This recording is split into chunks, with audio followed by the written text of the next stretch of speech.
Сегодня в экспериментах участвует вертолет, вернее подшипник от несущего винта вертолета, выпущенного еще в СССР.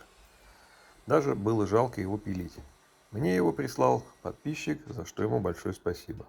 Итак, начинаем очередное кощунство над святым для некоторых булатов. Будем его делать из этого подшипника. Делаю небольшой отжиг в запаянной трубе и переходим к низкотемпературной ковке. Все как обычно во всех моих видео, ничего интересного. Поэтому пока отвечу на некоторые ваши комментарии. У некоторых зрителей прям рвется мозг, когда они видят название булат из подшипника. И как я заметил, чем меньше человек знает о сталях и о булатах в частности, тем активнее он выражает свое незнание в гневных комментариях. Например, что булат должен иметь определенный цвет в лучах заходящего солнца или полной луны. Булат должен гнуться в дугу без остаточной деформации. Булат должен самовосстанавливаться и самозатачиваться. Где люди цепляют такие идеи, мне даже страшно представить. Вообще, булат сам по себе никому ничего не должен. Это изделие из булата должно что-то. Если нож, то резать. Если меч, то рубить. Если подшипник, то развалиться. Самозаточка – это, наверное, из канала РЕН-ТВ или из магазина «На диване», где рекламируют ножи. Я точно не знаю, так как 20 лет не смотрю телевизор. Но вообще, о тупой булатный нож с блестящей режущей кромкой можно иногда порезаться. Это особенность неоднородной структуры, но ни о какой самозаточке и речи быть не может.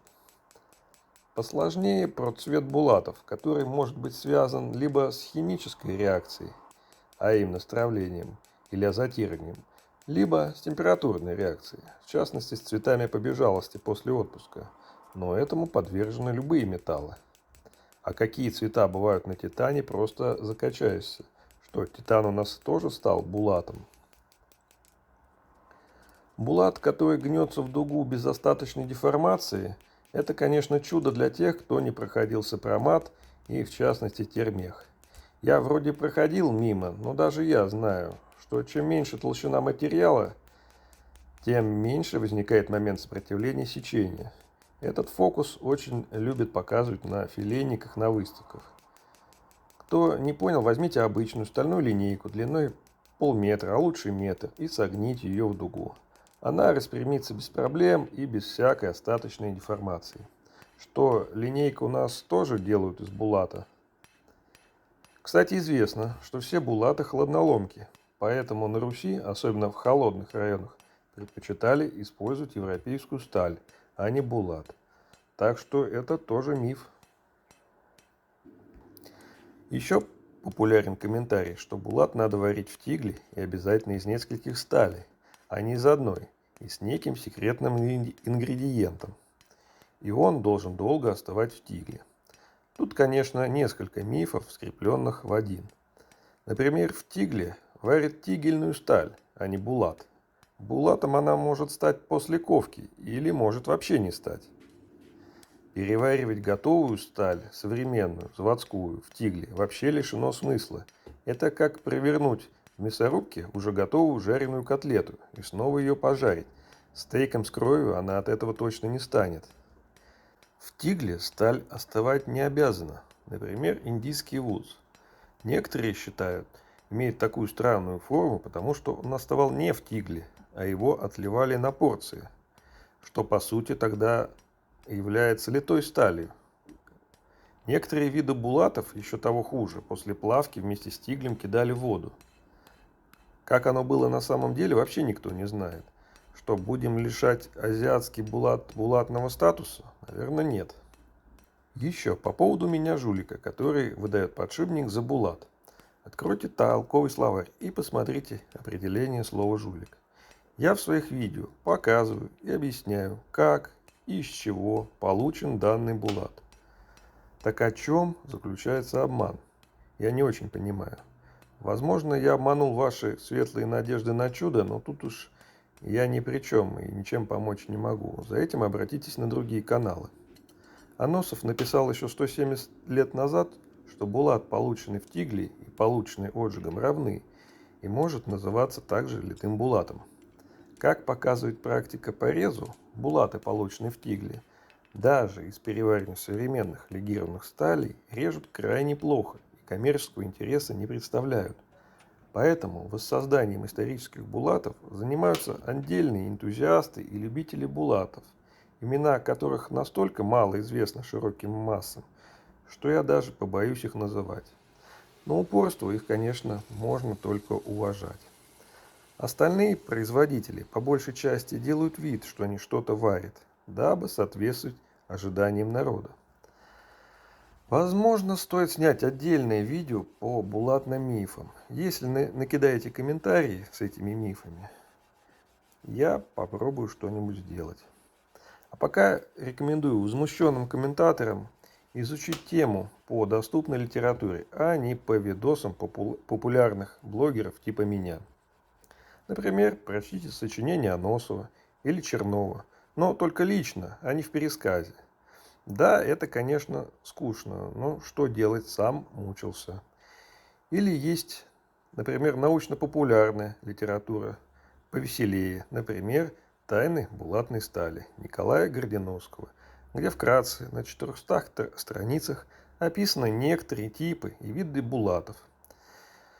Либо почитайте посложнее статьи Кузнецова, хотя в них тоже есть своя специфика и направление. Это все-таки уже специальная литература, как и сочинение Чернова. Кстати, пока статьи Кузнецова доступны на сайте, делайте себе копии. В общем, сейчас нет общего понятия, что такое булат. Любой мастер создает вокруг себя секту и окружает себя своими сторонниками. Все попытки собрать мастеров и договориться ни к чему не привели. Поэтому все магазины у нас забиты коваными и булатными ножами за 3 копейки, которых не касался ни тигель, ни молоток. Поэтому делайте выводы, господа обманутые. Для меня лично булат – это просто технология обработки стали, которая должна соответствовать только 2 принципам. Первый принцип – скорее дань традиции. Булат – это сталь с узором от неоднородной структуры. Повезет, если от карбидов и матрицы. А где и как вы эту структуру получили, для меня значения вообще не имеет. Можете хоть сварить Дамаск. Второй принцип. Булат – это сталь со свойствами, превосходящими исходник. В случае ножа он должен дольше резать. В случае меча он должен лучше рубить.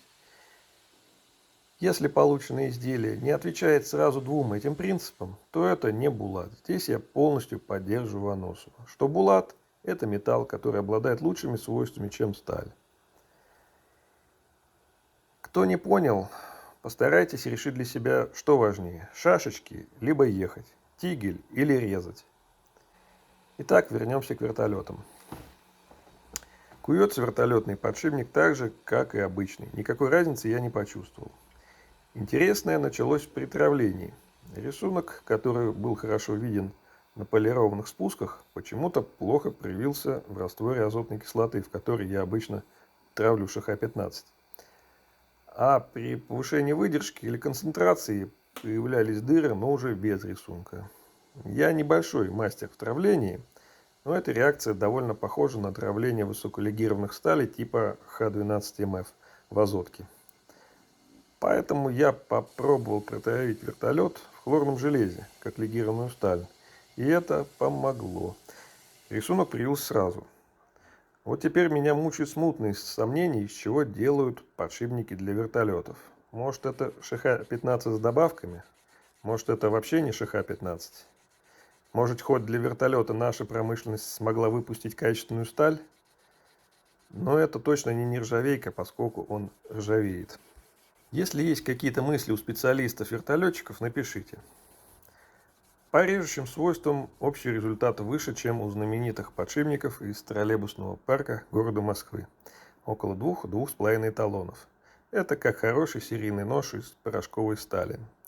Похожий результат был недавно на стали Crewforce V, в которой было добавлено немного ванадия. Кто не смотрел, посмотрите недавнее видео на канале. В общем, вывод у меня образовался, наверное, логичный. Чем более качественный исходник, тем выше результат. Больше ничего умного сказать не могу из-за отсутствия собственной лаборатории. Спасибо за внимание.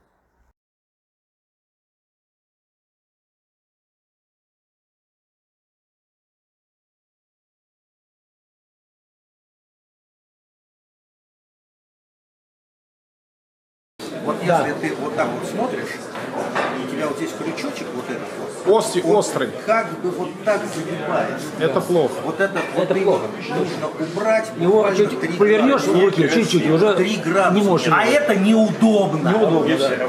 3 градуса. Так он же не себе делает, а на продажу. 3 градуса убрать. А мне удобно. Да. Ты вообще не показатель. Не 3 градуса, Зато какой рисунок там. Так, что это? Градуса убрать и добавить. Включай. Включил. Это подшипник от вертолета. Видали. Из троллейбусного парка. Это подшипник от винта вертолета. Это не с какого-то троллейбусного парка. Вы бы видели, какой здесь рисунок. Это просто... Давай поближе покажем. Он не покажет. Он хамон. Я тебе потом. Здесь это просто шедевр какой-то. Японцы отдыхают. Ну, круче только я делал. Ну ты самое слово делал. Да, но у Егора есть. Поэтому... немного. А еще много чего нет. Чего должно было бы быть. Да, уже давным-давно причем. Ведь не у Егора одного. Святая правда. Почти у всех присутствующих. Помянем. Некоторых уже можно Помянем и помянуть. простим, да? Этот закончим, перейдем к жесткому. Сверхмягкий. Как М-ка, что ли? Какая М-ка? Ты чего? Ну М-ка, тебе не нравилось, как бритва Какая резала. БЛ? А ЕБЛ. Ну там вообще не...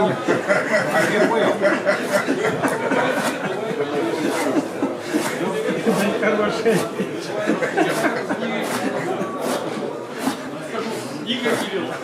Это Танька налила.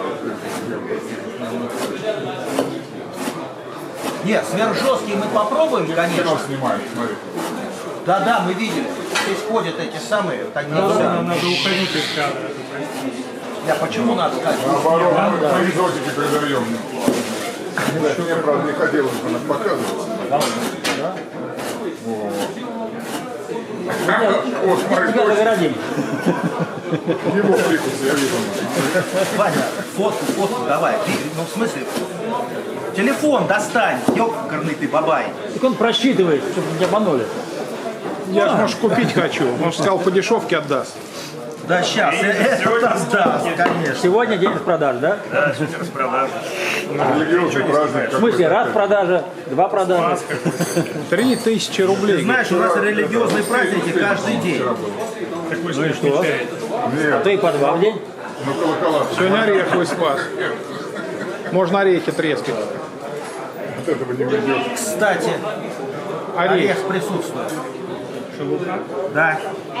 Перегородки. Вот она горечь вот эту и дает. А я все не мог понять, что за горечь. А ты говоришь, ягода. Так, не лезь в этот кадр-то головой. Вот сбоку, да. Я хотел про Ну все, нету. Чего? Все? 1 килограмм. да. Он 2 ставит, нет.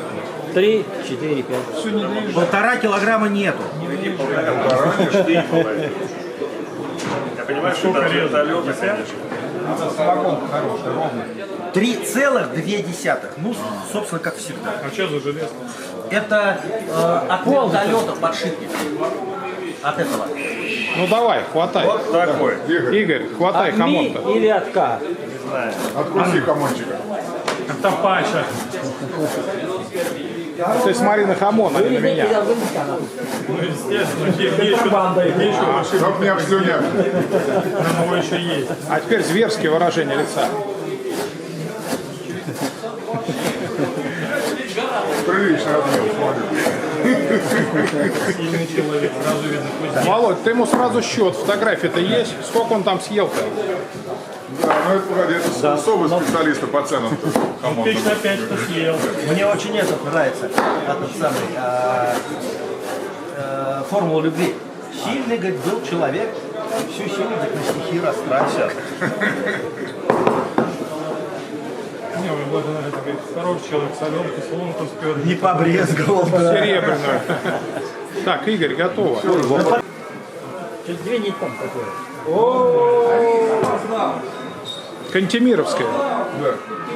Блин, Кантемировка, это которые на танках штурмовали. Это где я живу. Это в честь самого. Кантемировской дивизии, которая... Нет, это в честь этого населенного пункта названо. А я думал, из тех времен. Надо успеть ножи хотя бы. Лично подарил мне глава администрации Кантемировки. Кто такой? Да. Они все пьют только самогон. Но он не рвет, царя, он мягко режет. Да, должно быть жестко. Больше. Ты профессора Савельева лекции слушал? Этих профессоров. Я только в Преображенске. Это доктор. Это профессор какой надо? Нет, давай не так. В каком президиуме он сидит? Во всех.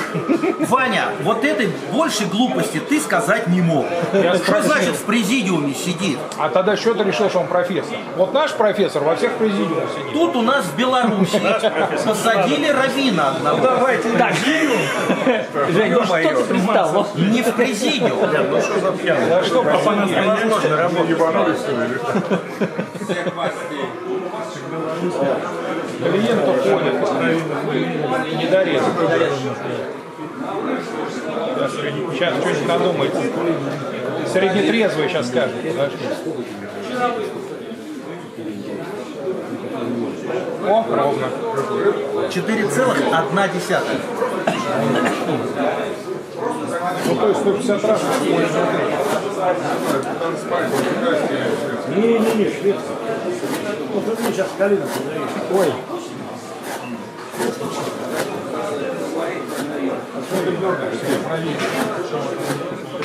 Он ржавый, нас Обычно за задницу хватаешься.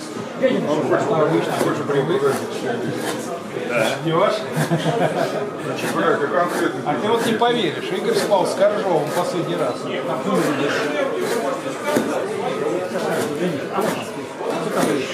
А что, его не удовлетворяет уже? Ага, Коржов занял его место, ему пришлось в такси ехать домой. Блядь, пошла. Ох, блядь. Хуярит, смотри. А там дырка идет, значит, чуть. Нужно за 4 Я отсюда вижу. Канал захуярил, видите. Володь, я не знаю. Мне не нужен. Охуеть можно. Вань, А, не нужен тебе за 4 вот этот вот? кто? Погоди. Фальк первый. Да нафиг он нужен-то? Да пусть подаришь ко мне.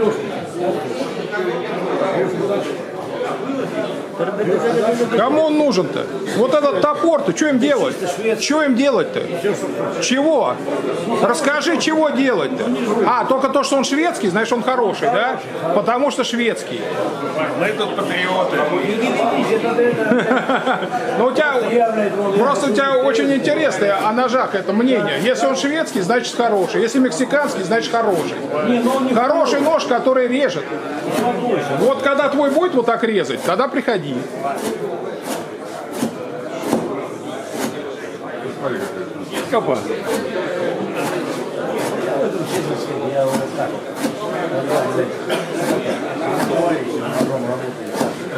Мастера на живого боя. Нет, там вообще нормально еще. Про Петрика слышал. Вот я как к нему не приезжаю, Леня, блядь, он целый уикенд, у него, знаешь, такие звезды есть, вот он кидается, ее как хуяк, но поскольку ходит в дерево, ее не вытащить. Ну что ж, сильный парень, что сказать. Молодец. Он ее берет вот так вот, она летит, блядь, и вот втыкается наполовину, блядь. Ты можешь это? Это я могу тебе. Мне нравится. Сколько? 150 отбил? А, на 200. На 200. Оп, больше. Не, больше. Ты 150 уже? Жень? 6. Нет, 200 уже. Это же вертолет. Это не троллейбус. Какой-то вертолет. Да ну нафиг. Читал у Вадима Денисова, как один Сколько? день Подводная лодка. 200 резов 6 килограмм. как один деятель клапан от вертолета ковать пытался, нет? Нет. А ты знаешь, что клапана вертолетные внутри с нитевые, они есть самые? Да. Он не записал. Он не записал. Брызги в разные стороны. Игорь, запиши. Ты уже записал. Где? Пальцем покажи. Оно все так. Ты знаешь, вот я Руками чувствуешь, режет он или нет. А техника ты хер прочувствуешь. Ты резину уже резал когда-нибудь? Как режешь? И как деревяшку режешь? Рукой чувствуешь или машина режет? А чувствуешь чем? Во! Так я тебе говорю, чем чувствуешь? Технику безопасности знаешь, да? Машина бездушная. А как хотел-то? Не будем отвлекаться. Это основного деятельности. международное творчество. Нет, за 1,5 я бы взял. Дулет уже давно придуман, только ты не прочувствуешь его. Он может не тупиться, но ни хера не режет. На клинке в любом случае. Если весы показывают тебе, сколько Вот весы, я тебе говорю, рукой ты прочувствуешь, когда режешь. А когда не режешь, ты вот как резину херачишь. А что ты а он не режет. Ваня, ты Англию еще давай бомби вместо меня. Ты сегодня пил, признавайся. И гульника в основном. Он был разработан именно для того, чтобы Точилки точилками. Точилками, да, угол может хорошо выдержать. в условиях отрыва от А как цивилизации режет, только рукой не дать прочувствуешь. человеку. Ну, то есть, чтобы он мог там резать, чтобы он Жену себе мог там Что угодно, либо не подал. вот Игорь, у тебя за 1,5 его ходит, например. 250 резов, 6,6. Я не за свой говорю, я говорю, кто То есть 30 лет, наверное. Который он режет. А он сейчас цену назовет. Сейчас мы узнаем точно, сколько он может Нет, я прорезать. тебя спрашиваю, приблизительно, сколько он стоит. Ну вот он, предыдущий нож он назвал 17.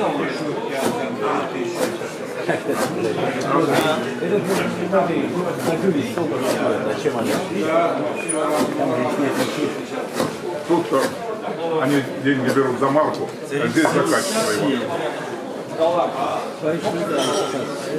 Я думаю, я не Это да.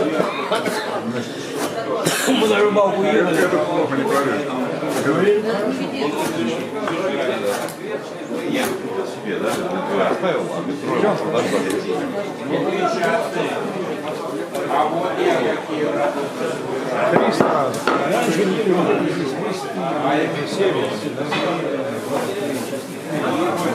Внизу есть. Так.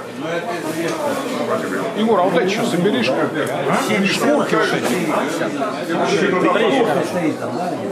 Там нет. Подожди, сколько? 7,4? 300 резов, 7,4. Так, а брок будем ломать? Будем. И по правую сторону ставит нож. Как хозяин. С пристрастием. Пристрастие? Да. Продавать собрался. А очень нежно. Ну что, сколько? 300 резов. Подожди, дай по роботу долбану. Да, человеку посмотреть. Дайте рога подшипать. Ну крейсер, блядь. Володь, то Чистый снимай. крейсер, конечно. Володь, дай, я не ну снимай же Не сейчас. совсем. У крейсера жопа больше, и вот этот загиб. Да-да-да, немножко. А крейсер, от которому у него такой же. Это не крейсер. Я резать не мог, да. Переезжать победит хвост. Я тебе крейсер покажу, да. Великор, да. Это Программу крейсер привози. это маленький, это флаг.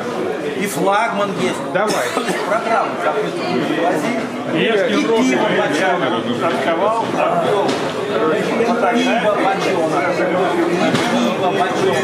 Видели? Сам затягивай. Универсальный нож. Почти годится. Но не где он. Нет, не надо. Все можно. Это же вертолет. Это плать. Мне лет, наверное, 10 он у меня живет. Ну и как оно ходит, по ощущениям? А он Помягче выбирай. Да, он проработает историю. Нет, Игорь сегодня не в рабочем Вот сейчас состоянии. Игорь порезал и не вытер его. И посмотри, на нем уже очень. Он все после праздника летает. Жень, наверное, много ножей принес сегодня попробовать.